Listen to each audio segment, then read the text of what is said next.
Please subscribe Sadhguru Sai Creations.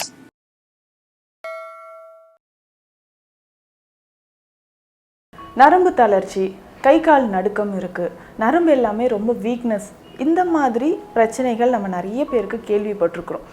பொதுவாக குழந்தைகளுக்கு கூட பார்த்தோம்னா கைகளில் நடுக்கம் இருக்குது, வயதானவர்களுக்கு நம்ம கை கால்களில் நடுக்கம் இருக்கிறது, தலையில் ஒரு ட்ரமர் இருந்துக்கிட்டே இருக்கிறது, இது பார்க்குறோம்.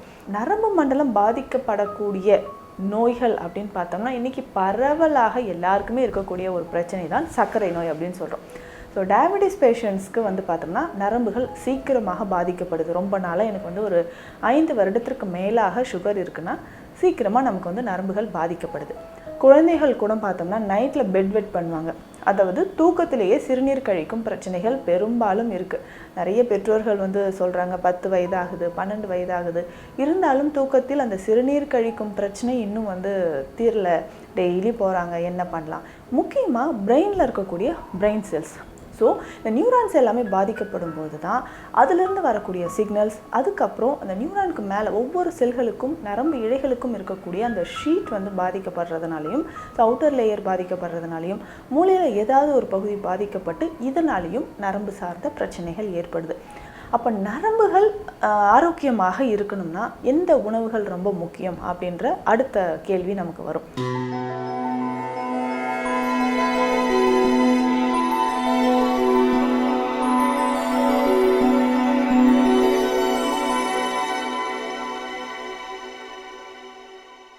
சத்குரு சாய் கிரியேஷன் வியூவர்ஸ் அனைவருக்கும் வணக்கம். நான் டாக்டர் நித்யா, சித்தா ஃபிசிஷியன். நரம்பு தளர்ச்சி, கை கால் நடுக்கம் இருக்குது, நரம்பு எல்லாமே ரொம்ப வீக்னஸ், இந்த மாதிரி பிரச்சனைகள் நம்ம நிறைய பேருக்கு கேள்விப்பட்டிருக்கிறோம்.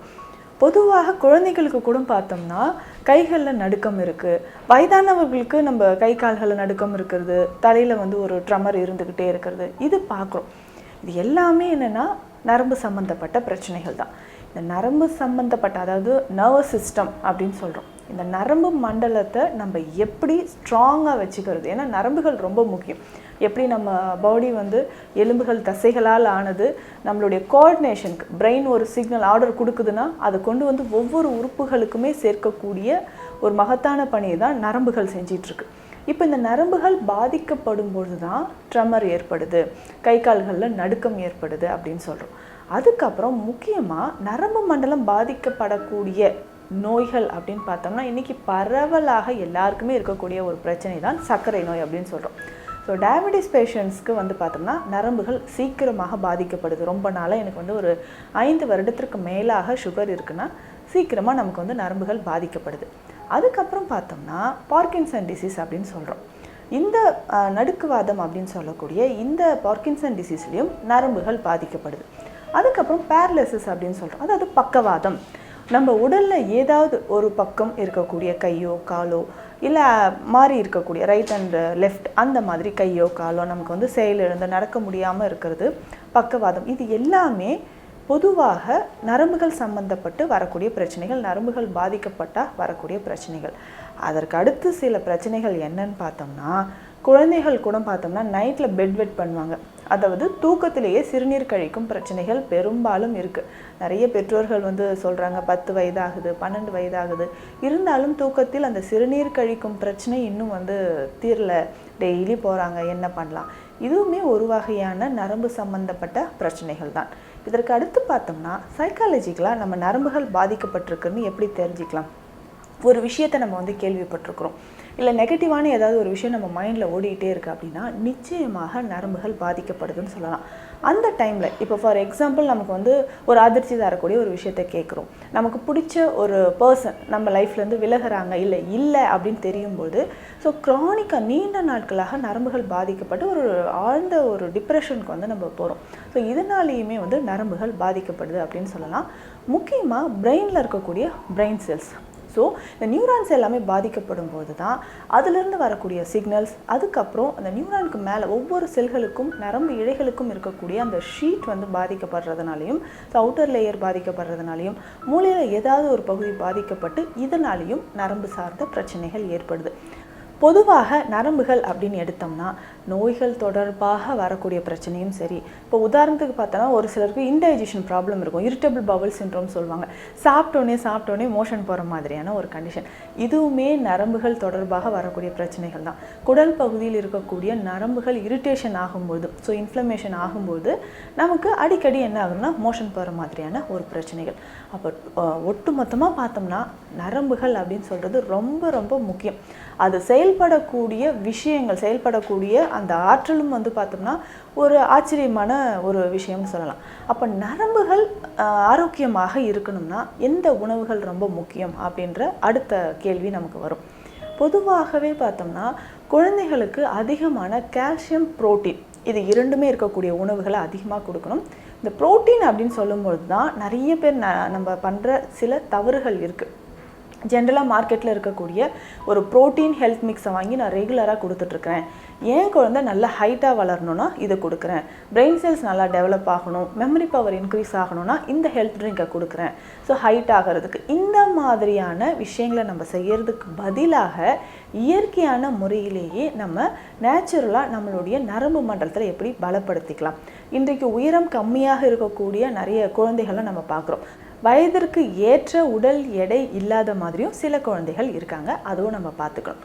அப்போது புரோட்டீன் டயட் அப்படின்றது ரொம்ப ரொம்ப முக்கியம் இல்லையா? அப்போது இந்த நரம்புகள் வலிமையாக இருப்பதற்கு எளிமையான புரோட்டீன் டயட் என்ன, அதற்கு நம்ம சில மூலிகைகளை எப்படி சேர்த்து சாப்பிட்டா நம்ம நரம்புகள் சார்ந்த பிரச்சனைகள் இருந்து விடுபடலாம். முக்கியமாக சர்க்கரை நோயாளிகள்னு வச்சுக்கோங்களேன். இந்த சர்க்கரை நோயாளிகள் பொறுத்த வரைக்கும் அந்த நீண்ட நரம்புகள் தான் பாதிக்கப்படுது. மூளையிலிருந்து நரம்புகள் வருது, ஸ்பைனல் கார்டு வழியாக வருதுன்னா நீண்ட நரம்புகள் சொல்லும் போது கரெக்டாக கால் நரம்புகள் தான் அதிகமாக பாதிக்கப்படுது. அப்படி இருக்கக்கூடிய நபர்களுக்கு புரோட்டீன் டயட் நேச்சுரலாக கிடைக்கணும்னா என்னென்ன செய்யலாம்? பொதுவாக நமக்கே தெரியும் புரோட்டீன் டயட் அப்படின்னா, ஸோ அனிமல் பேஸ்டு ப்ரோட்டீன் அப்படின்னு இருக்குது, பிளான்ட் பேஸ்டு ப்ரோட்டீன் அப்படின்னு இருக்குது.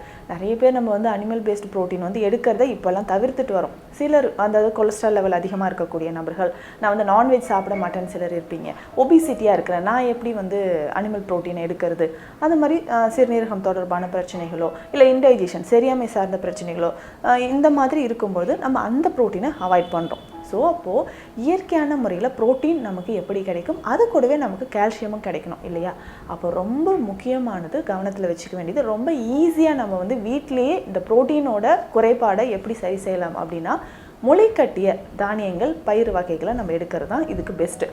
அதில் நம்ம எது சூஸ் பண்ணலாம் அப்படின்னு பார்த்தீங்கன்னா, நம்ம மறந்த ஒரு விஷயம்னா நிச்சயமாக இதை ட்ரை பண்ணி பாருங்கள், கருப்பு எள்ளு.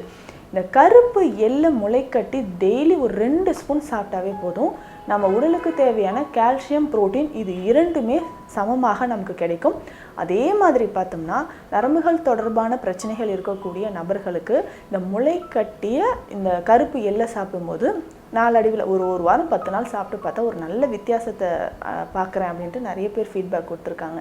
சரி, இப்போ இந்த சர்க்கரை நோயாளிகளுக்கும் சரி, பெண்கள் இருக்கக்கூடிய இர்ரெகுலர் பீரியட்ஸ் இருக்கக்கூடியவங்களுக்கும் இந்த கருப்பு எள்ளு எப்படி சாப்பிடலாம் அப்படின்னு பார்த்தோம்னா, நமக்கே தெரியும் ஒரு பயிரோ இல்லை தானியத்தையோ நம்ம வந்து முளைக்கட்டணும் அப்படின்னா இரவிட ஊற வச்சு ஒரு துணியில் முடிச்சு வைப்போம். அதே மாதிரி தான் கருப்பு எள்ளு. இது கூட நம்ம என்ன சேர்த்து சாப்பிடலாம், இது எந்த நேரத்தில் சாப்பிடலாம் அப்படின்னு பார்த்தோம்னா, காலையில் பிரேக்ஃபாஸ்ட் எடுக்கும்போதே இதையும் சாப்பிடணும். பிரேக்ஃபாஸ்ட் டெய்லி காலையில் நம்ம என்ன பண்ணுறோன்னா, அரைச்ச புளித்த மாவில் செய்த கார்போஹைட்ரேட்ஸ் நிறைஞ்சு இருக்கக்கூடிய உணவுகளை வாரத்துக்கு ஒரு 3-4 நாள் தள்ளி வச்சுட்டு இந்த முளைக்கட்டி வெறும் பயிரோ இல்லை ஃப்ரூட்ஸ் மட்டுமே நம்ம எடுத்தோம்னாவே நம்ம உடலில் நரம்புகளுக்கு அதிகமான ஆரோக்கியம் கிடைக்குது அப்படின்னு சொல்லலாம்.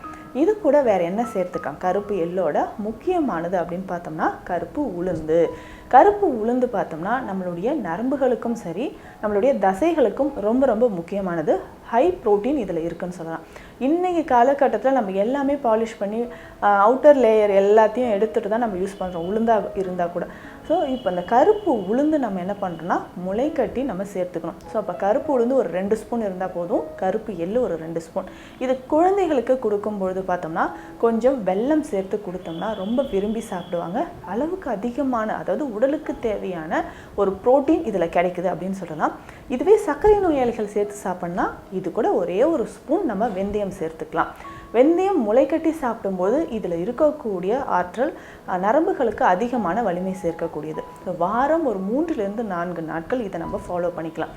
கருப்பு உளுந்து, கருப்பு எள்ளு, வெந்தயம் இதை 3மே முளை கட்டி நம்ம சாப்பிட்டுட்டு வரணும். ஸோ இது கூட கொஞ்சம் நம்ம என்ன செய்யலாம் அப்படின்னா, கொஞ்சமாக கட் பண்ணி வச்ச பப்பாயாவோ இல்லை வெள்ளரிக்காவோ, ஸோ சர்க்கரை நோயாளிகளுக்கு ஏற்ற மாதிரி இதை நம்ம சாப்பிட்டுட்டு வரணும்.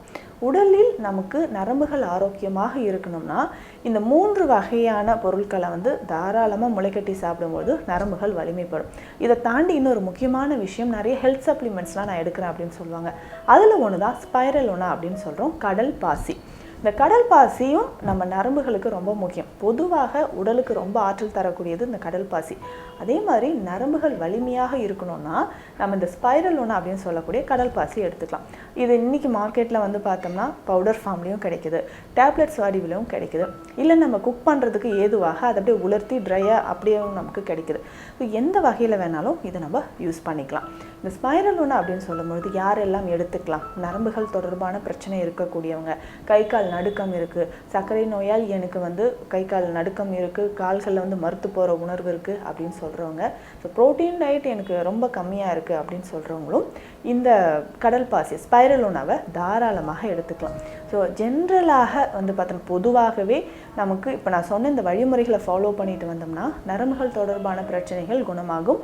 அதே மாதிரி சித்த மருத்துவத்தை பொறுத்த வரைக்கும் சில லேகிய வகைகளும் இருக்குது. இதில் முக்கியமாக பார்த்தோம்னா கருநெல்லி லேகியமை எடுத்துக்கலாம். எதற்காக இந்த கருநெல்லி லேகியம் சொல்கிறோம்னா, நம்ம குடல் பகுதியில் இருக்கக்கூடிய பிரச்சனைகளை, அதாவது அழுக்கு கழிவுகளை வெளியேற்றி அங்கே இருக்கக்கூடிய டைஜஷனை ப்ரொமோட் பண்ணுது. ஸோ டைஜஷன் தொடர்பான பிரச்சனை இருந்துச்சுன்னா தாராளமாக கருநெல்லி லேகியத்தை சாப்பிடலாம். பொதுவாக நம்ம உடல் பார்த்தோம்னா நரம்புகள் ரொம்ப முக்கியம். ஒரு விஷயத்தை நம்ம பார்க்குறோம், பேசுகிறோம், ஒரு செயலை செய்கிறோம், எல்லாத்துக்குமே கோஆர்டினேஷன் ரொம்ப முக்கியம் இல்லையா?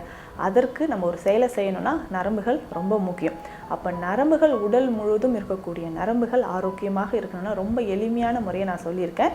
இதை தாண்டி நமக்கு சர்க்கரை நோயோ இல்லை பார்க்கின்சன் நோய் இருக்குது, இந்த மாதிரி நரம்புகள் தொடர்பான பிரச்சனைகள் இருக்குதுன்னா அதற்கேற்ற சித்த மருந்துகளும் எடுத்துக்கலாம். இந்த பதிவு உங்களுக்கு பயனுள்ளதாக இருக்கும்னு நினைக்கிறேன். மீண்டும் அடுத்த பதிவில் சந்திக்கலாம். நன்றி.